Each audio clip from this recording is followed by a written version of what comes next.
Voilà, nous allons poursuivre avec la loi du 11 février 2005, dans la continuité de la loi du 2 janvier 2002, qui remet l'usager au centre de son projet de vie.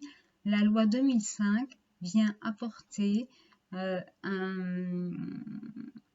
règles et des préconisations pour que la personne avec handicap puisse avoir un environnement qui soit qui soit juste et qui soit surtout adapté.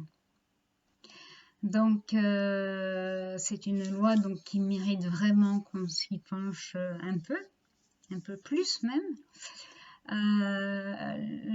Le droit à la compensation, notamment, la loi handicap met en œuvre le principe du droit à la compensation du handicap en établissement comme au domicile.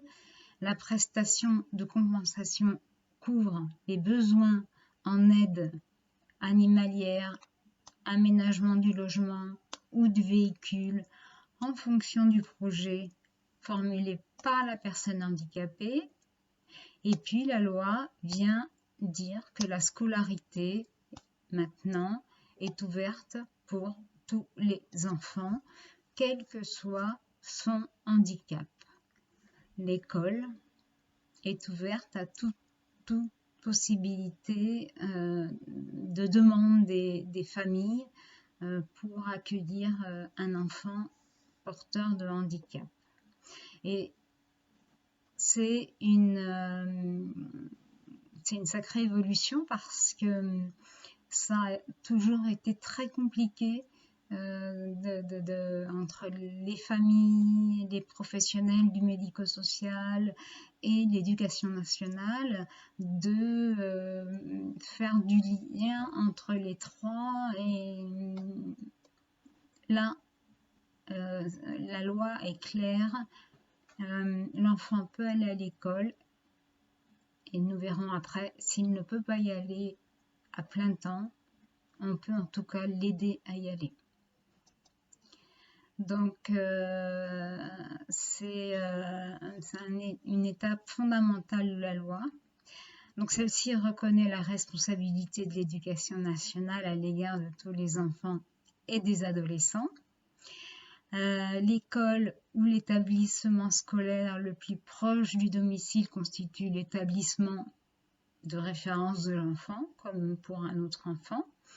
C'est seulement avec l'accord de ses parents ou de son représentant légal qu'il peut être inscrit dans une école ou un établissement scolaire autre que cet établissement si le dispositif qui n'existe pas dans cet établissement existe ailleurs ou pour quelconque raison. La loi reconnaît également que les enfants peuvent avoir un besoin spécifique, le droit de bénéficier d'un accompagnement adapté, et les établissements et services du secteur médico-social doivent mettre en place un dispositif d'aide humaine. La loi précise que cette aide doit être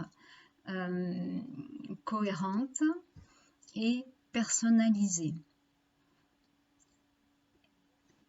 Que ce soit une aide matérielle ou humaine.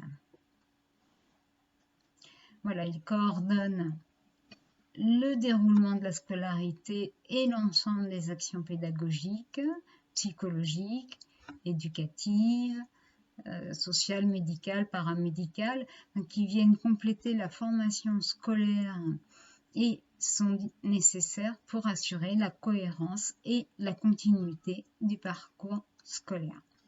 Les parents sont étroitement associés à l'élaboration du projet personnalisé de l'enfant ainsi qu'à la décision d'orientation prise collégialement, mais néanmoins, ils ont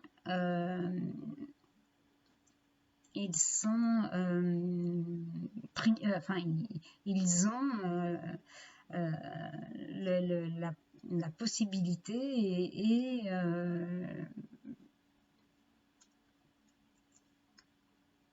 c'est eux, enfin voilà, ils peuvent, c'est eux qui ont le protocole pour décider de ce qui est bon pour leur enfant ou pas. Voilà. Même si l'enfant est le dossier de l'enfant est présenté à la CDAPH et que la CDAPH préconise certaines choses, les parents restent maîtres des décisions concernant l'enfant. La loi garantit l'égalité des chances entre les candidats handicapés et les autres candidats en donnant une base légale à l'aménagement des conditions d'examen.